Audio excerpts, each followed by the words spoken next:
இடங்கள்ல வந்து ஆரம்பி ஐயா வந்து ஒரு மாபெரும் அறிஞர். அது எங்களுக்கு தெரியும். நாங்கள் வந்து தாய் பத்திரிகையிலேருந்து வேலை பார்க்குறதுலேருந்து எங்களுக்கு அவர் நட்பு உண்டு. ஜெயலலிதாவையே வந்து மீண்டும் எம்ஜிஆரோட சேர்த்து வைத்தது வந்து ஆரம்பி ஐயா தான். ரசிகன் எம்ஜிஆர் வந்து அவர் தான். இப்படி பல கருத்துக்கள் வந்து இதில் சொல்லும்போது முரண்பாடான கருத்துக்கள் வருது சார். ஒருத்தர் வந்து ஒரு டைப்பாக சொல்கிறாங்க, இன்னொருத்தர் வந்து அதை மறுக்கிற மாதிரி சொல்கிற மாதிரிலாம் ஏன் வச்சுருக்கீங்க? ஒரே கருத்தை நான் சொல்கிறேன். விதமாக சொல்கிறாங்க. நான் தங்கராஜ் வீரப்பன் சத்யாமு சார்பாக பேசுகிறேன்.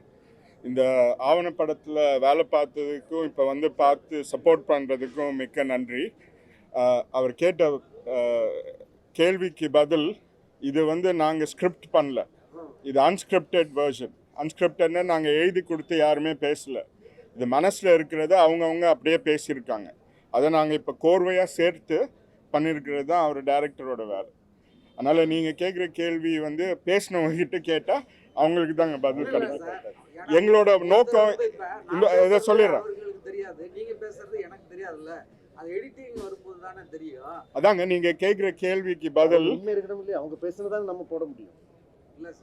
நீங்கள் கேட்குற கேள்விக்கு பதில் சொல்கிறேங்க. ஸ்கிரிப்டடாக இருந்தால் அந்த மாதிரி பண்ண முடியும். இது ஸ்கிரிப்டட் இல்லை, அவங்கவுங்க மனசில் எப்படி ஃபீல் பண்ணி பேசுகிறாங்களோ அதை அப்படியே வச்சுருக்கோம். அப்புறம் ஆரம்பி ஐயாவுடைய பேச்சுகள்லாம் வந்து ரொம்ப ஆழமானது. அந்த பேச்செல்லாம் இந்த ஆவணப்படத்தில் அவங்க பேசுறது நிறைய போடலையே, அதாங்க இதே வந்து 30 மணி நேரம் எடுத்ததை 2 மணி நேரத்துக்கு சுருக்கியிருக்கோம். இதோட நிற்காது. இது வந்து ஃபர்ஸ்ட் ஸ்டெப். ஐயாவை பற்றி பேசணுன்னா அவர் சரத்குமார் சொன்ன மாதிரி 1 வருஷம் வரைக்கும் பேசலாம்.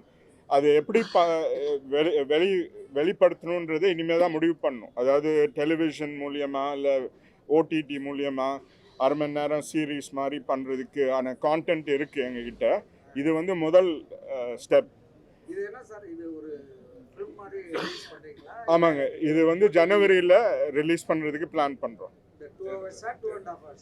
1 hour 58 minutes. ஆமாங்க, பார்த்துட்டு இருக்கோம்.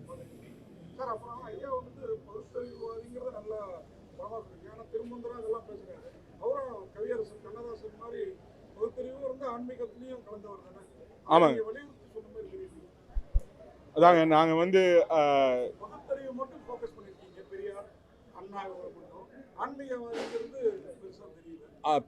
அது ஓகே. பட் அவங்க 2 மடாதிபதிகம் பேசியிருக்காங்க. அவங்க வேற, எனக்கு தெரிஞ்சு ஆரம்பி ஐயா தான் பெரியாரோடவும் நெருக்கமாக இருந்தவர், காஞ்சி பெரியவரோடவும் நெருக்கமாக இருந்தவர். எனக்கு தெரிஞ்ச உலகத்தில் வேற யாரும் இருந்த மாதிரி தெரியல. திராவிட அந்த அறநிலையத்துறை பொறுப்புக்கு வந்ததுக்கு அப்புறம் தான் அறநிலையத்துறை அமைச்சராக நிறைய பேர் இருந்திருக்காங்க. காஞ்சி பெரியவரே யாரையும் கூப்பிட்டு அவர் கூட குளத்தில் குளிக்கிறதுக்கு சொல்லலை. நாங்கள் சொல்ல, அவங்க காஞ்சி மடாதிபதியே சொல்லியிருக்கார். அதனால் அதே போதும்னு நினைக்கிறோம். பட் இது இன்னும் வேணும்னா அதாங்க, இது நிறையா சேர்த்து சொல்லலாம். அது இதை பொறுத்து அதுக்கப்புறம் எப்படி ரிலீஸ் ஆகிட்ட அப்புறம் எப்படி பண்ணுறதுன்னு பார்த்துட்டு பண்ணுவாங்க.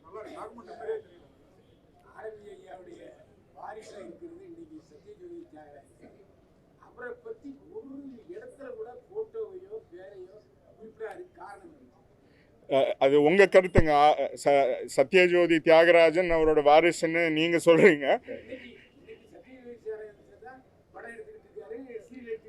ஆமாம், அதனால அவர் வாரிசு ஆகிட முடியுமா? ஆமாங்க, ஆமாம் இருக்கே. கடைசியில் நீங்கள் உட்காந்து பார்த்துருந்தீங்கன்னா வந்திருக்குங்க, ஃபேமிலி ஃபோட்டோவில் இருக்காரு.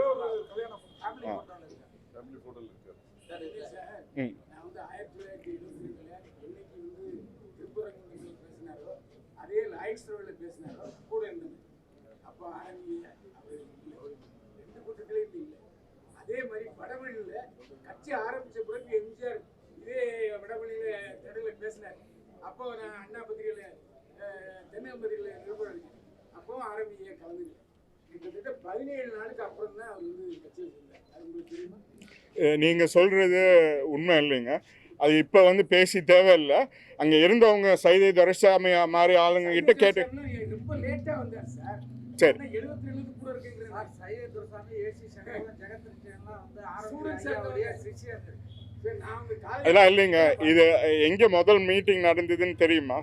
இது முதல் அதிமுக பற்றிய மீட்டிங் எங்கே நடந்ததுன்னு சொல்லுங்க. இல்ல நான் அதிமுக பற்றிய முதல் மீட்டிங் எங்கே நடந்தது? இல்ல அதிமுக பிரியது காரணமான மீட்டிங், திரிபுரம் சொன்ன மீட்டிங், லாய்ட்ஸோட மீட்டிங். ஆ இந்த ரெண்டு மீட்டிங் அவர் வரலங்கிறத நான் சொல்றேன். சரி அவ்வளவுதான். சார் ரெகுலட்டா படம் இருக்கு சத்யாமூர்த்தி ரீலீஸ் பண்ணுவீங்க சார். நிறைய பெரிய பெரிய வெற்றி படங்கள் ஆமாங்க. என்னென்ன படம் பண்ணுவீங்க? இப்போ பாஷா ரீரிலீஸ் பண்ணோம் கூலிக்கு முன்னாடி. இப்போ இதே கனி ஓடிட்டுருக்கு. 200 நாள் முடிய போது அதுவும் ஒரு விழாவாக வரும். நாளைக்கு காவல்காரனோட ட்ரெய்லர் ரிலீஸ் பண்ணுறாங்க. அதுவும் அடுத்த வருஷம் வருங்க. அதே மாதிரி 3 முகம் எங்கள் படம் எல்லாமே டிஜிட்டலாக ரீமாஸ்டர் பண்ணியிருக்கோம். ஒன்று ஒன்றா அது மார்க்கெட்டை பொறுத்து எப்படி இருக்கோ வருங்க. ரஜினி சார் எப்பவுமே வந்து யார்ட்டையும் வார்த்தை விட மாட்டாரு, வார்த்தை கொடுக்க மாட்டாரு. ஆனா சத்யலட்சுமி மட்டும் வார்த்தை கொடுத்துருக்காரு. என்ன கொடுத்துருக்காருன்னா அடுத்த பாஷா 2 எடுக்கலாம் அப்படின்னு சொல்லியிருக்காரு. சத்யா மூவிஸ் சத்யாமூர்த்தி வந்து பாஷா எடுக்கலாம்னு சொல்லியிருக்காரு. அவங்க டேடி வந்து வேண்டாம் வேற ஸ்டோரி போலான்னு இருக்காரு. ஒருவேளை உங்களுக்கு எடுத்து பிளான் இருக்குமா? என்ன பண்ணுறது? அது விரைவில் அனௌன்ஸ் பண்ணுறேங்க. டெஃபினட்டாக ரஜினி சாரோட வச்சு பண்ணுன்றது என்னோட தனிப்பட்ட விருப்பம். சத்யா மூவிஸ் அவரோட 6 படம் பண்ணியிருக்கோம். அதனால் எங்கள் ஃபார்முலா செட் ஆகிடுச்சு. அவருக்கு ஏற்ற கதை ஒர்க் பண்ணிகிட்ருக்கோம். அது ஐயா போன வருஷம் காலமானனால மார்னிங் பீரியடில் இருந்தோம். எதுவுமே பண்ண வேண்டாம், இந்த டாக்குமெண்ட்ரி தான் எங்கள் ஃபோக்கஸ். இதோட நோக்கமே இது ட்ரிபியூட்டு தான் முதல்ல. அடுத்தது ஜெனரேஷன்ஸ், ஃப்யூச்சர் ஜெனரேஷன்ஸ்க்கு என்னன்றதை டாக்குமெண்ட் பண்ணணும். அது மூலியமாக என்ன ஆயிடுச்சுன்னா மறக்கக்கூடாத உண்மைகளும் மறையக்கூடாத உண்மைகளும் வெளிவந்திருக்கு. பட் நீங்கள் கேட்ட கேள்விக்கு இது இப்போ முடிஞ்சிருச்சு. இதை சக்ஸஸ்ஃபுல்லாக ரிலீஸ் பண்ணி மக்கள் இடத்துல போய் சேர்க்கிறது தான் எங்களோட நோக்கம். அதுக்கு அடுத்து டெஃபினட்டாக சத்யா மூவிஸில் ஏதாவது ஒரு நல்ல ப்ராஜெக்ட் பண்ணுறதுக்கு நான் என்னோட முயற்சி பண்ணிகிட்ருக்கேன். இந்த மூவி வந்து அவருடைய பயோகிராஃபி டாக்குமெண்ட்ரி மாதிரி தான் பேசுகிறாங்க, எல்லாம் வந்து பற்றி சொல்கிறாங்க. ஆனால் பயோகிராஃபிங்கும் போது இப்போ அம்மாவுடைய இது எடுக்கும்போது அவங்க மாதிரி ஒரு கங்கனா ராவத் அந்த அது மாதிரி பயோபிக் அந்த மாதிரி கொண்டு வரதுக்கான வாய்ப்பு இருக்கா? அதுக்கு கிங் மேக்கர் டைட்டில் வைப்பீங்களா? இல்லை அதுக்கு வாய்ப்பு இருக்குங்க. அது கிரியேட்டிவ் ஒரு டைரக்டர் மாதிரி இல்லை கதையாசிரியர் யாராவது நல்ல டீம் கிடைச்சா அது பார்க்கலாம். இது எங்கள் நோக்கம் அகெயின் இது கமர்ஷியலுக்காக பண்ணல இல்லையா, இது ட்ரிபியூட்டுக்காக.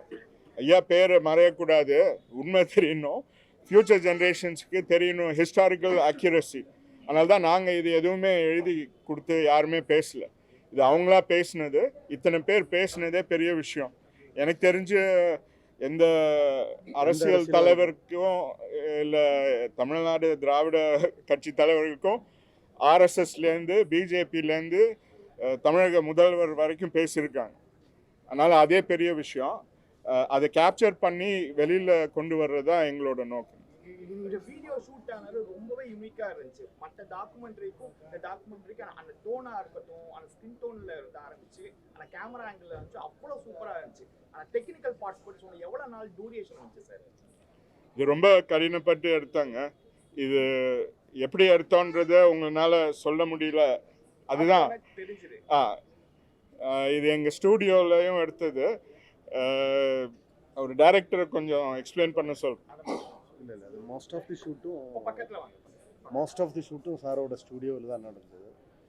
அது வந்து நாங்கள் இதுக்குன்னு ஒரு இன்ஃபினிட்டி வால் ஒன்று கட்டியோம். ரொம்ப ரொம்ப சைக்ளோராமா இன்ஃபினிட்டி வால் ஒன்று இதுக்காகவே அந்த ஸ்டுடியோ கட்டி அந்த மாதிரி தான். அது வந்து டீட்டெயிலாக அப்புறம் சொல்கிறேன் டெக்னிக்கல் சைடெல்லாம். பட் இதில் நிறையா advanced technology and technicians work பண்ணியிருக்காங்க. அதை இப்போ ரிவீல் பண்ணலாமேன்னு பார்க்குறோம். அது மெதுவாக சொல்கிறேன்.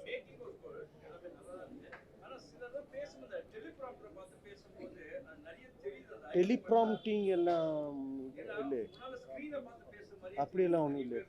அப்படி யாருமே பேசல. அது அவங்களுக்கு ஒரு கேமரா ஃபியர் இருக்கும் சார். என்ன சொன்னாலும் அவங்க எல்லாம் ப்ரொஃபஷனல் ஆர்டிஸ்ட் கிடையாது. நீங்க இல்லைங்க, சினிமா அது- பார்த்தவங்கள ஜட்ஜ் பண்ண I'll answer the question. இதில் யாருமே ஸ்கிரிப்டே கொடுக்கலைங்க. அவங்க எங்கள் ஸ்டூடியோவுக்கு வந்து உட்கார வச்சு அவங்க என்ன பேசுகிறாங்களோ, அவங்க டியூரேஷனுக்கு எவ்வளோ பேசுகிறாங்களோ அதை தான் ரெக்கார்ட் பண்ணோம். அதனால் இது ஸ்கிரிப்ட் எழுதி அவங்க படித்து யாருமே இல்லைங்க. அப்படி டெலிபாத்திங் இருக்குது. ஆரம்பி சார் வந்து எவ்வளவு பெருமையாக பேசினாரு, பிறந்த நாளுக்குலாம் நிறைய பேசினாரு. சென்னையில் வந்து எஸ்டிபி சாருக்கு வந்து ஒரு பெரும் பேர் இருக்காங்க. விவேக் நீங்கள் நாளைக்கே ஒரு கோரிக்கை வச்சிங்கன்னா வள்ளுவர் கோட்டத்திலே ஒரு பெரிய கண்டிப்பா, கண்டிப்பா. சாலைன்னு சொல்லி எல்லாரும் வைக்கலாம். ஏதாவது ஐடியா இருக்கா? வரலாற்றில் நாளைக்கு நாள் நினைச்சிருக்கேன். டெஃபினட்டாங்க. அது இந்நேரம் நாங்கள் கேட்டிருப்போன்றது உங்களுக்கு புரிஞ்சிருக்கும்னு நினைக்கிறேன். அது பார்க்கலாம். தமிழக முதல்வர் கொஞ்சம் இதில் முயற்சி எடுத்து பண்ணுவாருன்னு நம்புகிறோம். ஏன்னா நீங்கள் சொன்ன மாதிரி அந்த திருமலை பிள்ளையரோடு ஐயா பேர் வைக்கிறதுக்கு நிறைய கோரிக்கைகள்லாம் நாங்களும் கொடுத்துருக்கோம், மிச்சவங்களும் கொடுத்துருக்காங்க. அது போக அறநிலையத்துறைக்கு ஐயா நிறையா பண்ணியிருக்கிறதுக்கு ஒரு கவர்மெண்ட் பில்டிங் கூட பேர் வைக்கலாம். பேராசிரியருக்கு எப்படி பண்ணாங்களோ அதே மாதிரி ஐயாவுக்கு மரியாதை செலுத்தலாம். அது பார்க்கலாம் அவங்க கவர்மெண்ட் எப்போ முடிவெடுத்து பண்ணுறாங்களோ. கோரிக்கை வச்சுருக்கோம், நடந்தால் எல்லாருக்குமே நல்லது. உங்களுடைய அந்த ஆரம்பியரப்பனுடைய வீடு கலவார என்எஸ்கேனுடைய வீடு அது நீங்கள் வாங்கிருக்கீங்க. அந்த பேரால் தான் அந்த என்எஸ்கேன்றது சாலைன்னு ஆற்காடு சாலை வந்து வச்சுருக்காங்க. இப்போது நீங்கள் இருக்கக்கூடிய அந்த தெருவுக்கு வந்து அந்த பேர் வைக்கும்போது அது பொருத்தமாக இருக்குது. இப்போ நாங்கள் இருக்கிற பேர் வந்து திருமலை பிள்ளை ரோடுங்க. திருமலை பிள்ளை ரோடு வந்து ஜஸ்டிஸ் பார்ட்டியில் யாரோ இருந்த ஒரு பேர். நீங்கள் சொல்கிற இது தெரியல. எங்கள் ப்ரீவியஸ் ஓனர் யாராக இருந்தால் எங்கள் வீடு நாங்கள் 40 வருஷமாக அங்கே தான் இருக்கோம். 50 வருஷமாக நான் ஆக்சுவலாக அங்கே தான் பிறந்தேன். அங்கேருந்து தான் கவர்மெண்ட் வேலை நிறையா நடந்துருக்கு. டெக்னிக்கலாக அது சிஎம் வீடு மாதிரி தான்.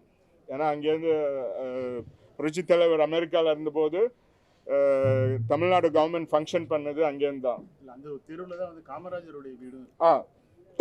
காமராஜர் வீடை நினைவு இல்லமாக மாற்றினதே ஐயா தான். அது புரட்சித் தலைவர் ஆட்சியில் அவர் இன்ஸ்ட்ரக்ட் பண்ணி ஐயா தான் அதை எக்ஸிக்யூட் பண்ணாங்க. அதனால் அவர் ஐயா பேர் அங்கே இருக்கும், காமராஜர் நினைவு இல்லத்தில் கல்வெட்டு. எம்ஜிஆர் கழகம்னு கட்சி ஆரம்பிச்சு பண்ணியிருந்தாங்க.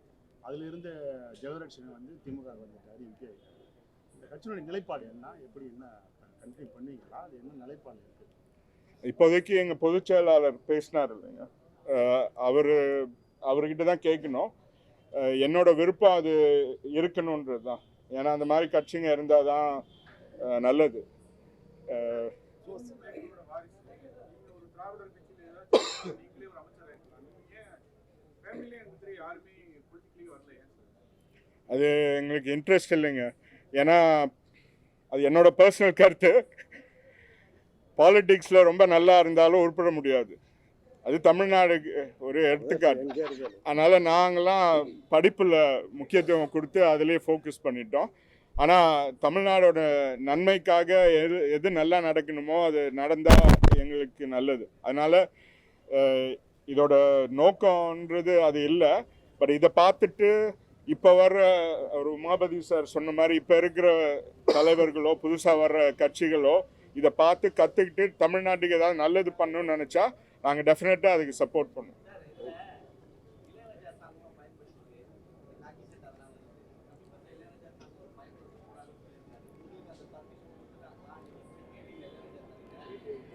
நாங்கள் தாங்க ப்ரொடியூசரு. அந்த ரைட்ஸ்லாம் எங்ககிட்ட தான் இருக்குது. நாங்களும் அவரோட சேர்ந்து கேஸ் போட்டிருக்கணும். நாங்கள் வேறு பிஸியாக இருந்தனால அதை பார்க்கல. அது எனிவே அது ஒரு பெரிய கொஸ்டின் மார்க் இருக்குது. அது வந்து அப்புறம் அது பாம்பே ஹைகோர்ட்டில் முடிவு போயிட்டுருக்கு. அதனால் எனிவே உங்கள் கொஸ்டினுக்கு ஆன்சர் இதெல்லாம் எங்கள் ரைட்ஸுங்க.